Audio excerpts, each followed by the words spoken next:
آج کل حقوق نسواں کے بارے میں جو پنجاب حکومت نے بل پاس کیا اس کے بارے میں آپ کچھ کہنا؟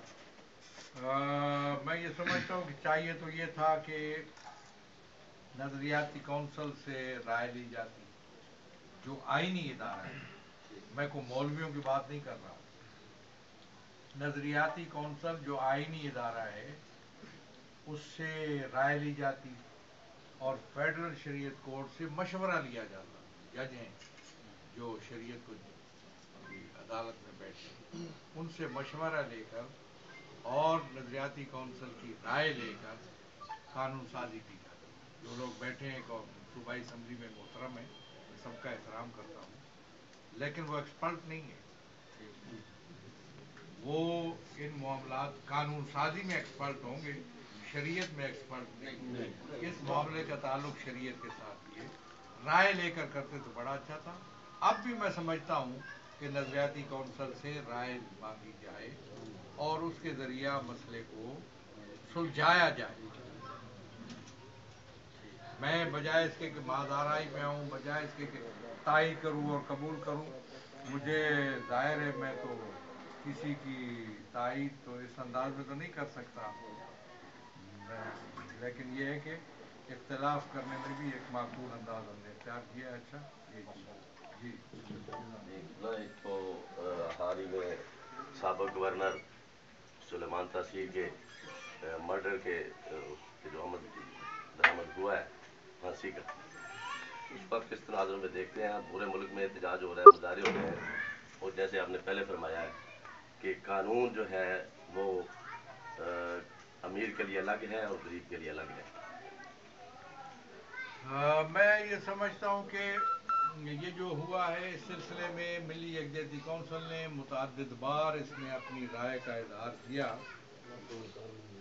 اور دوبارہ غور کرنے اور نظر ثانی کی بات کی تھی، جو نہیں ہو سکی۔ اب پھر ملی ہے کہ ہم کوشش کر رہے ہیں کہ ملی یکجہتی کونسل کا اجلاس ہو اور قوم کو ایک موقف قوم پر ایک بار پھر واضح کیا جائے۔ انشاءاللہ اس اجلاس میں ہم جو موقف ہوگا وہ آپ کے سامنے لائیں گے۔ سر، دہشت گردی ہو رہی ہے، کافی حد تک کنٹرول ہو چکا ہے، ملی یکجہتی کونسل جو ہے وہ بین المسالک ہم آہنگی کے لیے اقدامات کیے ہیں، اس میں قابل ستائش ہے، ابھی مزید کام کی ضرورت ہے۔ اس سلسلے میں ملی یکجہتی کونسل جو ہے وہ کیا اقدامات کر رہی ہے؟ یہ دیکھیں جی، ایک آپریشن وہ ہے جس کا نام ہے ضرب عزم۔ ذرا تھوڑا الگ الگ کر کے بات کریں۔ ضرب عزم ہو رہا ہے، آرمی ضرب عزم کر رہی ہے اور اس سلسلے میں جتنی بھی معلومات ہیں انہی کے پاس ہے، اور ان پہ ہم اعتماد کرتے ہیں کہ جو وہ کہہ رہے ہو وہی قابل قبول ہے، اور وہ ضرب عزم بھی کہہ رہے ہیں کہ آبادی شمال میں پہنچ چکے ہیں اور آخری مراحل میں۔ ہم دعا کرتے ہیں، امید کرتے ہیں کہ یہ ضرب عزم پائے تکمیل کریں۔ ایک اور چیز ہے national action plan. National action plan بنا تھا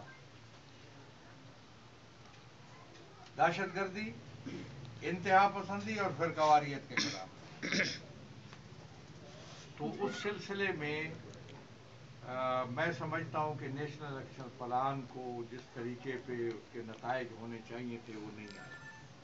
اس میں ناکامی ہے ان لوگوں کی جو عمل درآمد کے میدان میں ہے۔ عمل درآمد کے میدان میں نیشنل ایکشن پلان پر دو خامیاں ہوئیں، ایک تو صحیح انداز میں عمل درآمد نہیں ہوا، اور دوسرا یہ ہے کہ اس کا رخ موڑ دیا گیا، رخ موڑ کے اس سے غلط فائدہ اٹھایا گیا۔ یہ جو مجالس اعضاء کے خلاف FIR ہے اور لوگوں کو ڈرانا دھمکانا اور لوگوں سے اجازت نامہ مجالس اعضاء کا مانگنا، یہ نیشنل ایکشن پلان کو غلط استعمال کرنے کا ایک رخ ہے، جس کو ہم روکیں گے نہیں مانتے، ہم اس کو کسی صورت میں نہیں مانتے، اس کے راستے میں جتنی بھی قربانی دینی پڑے دیں گے، لیکن اس کو تسلیم نہیں کریں گے۔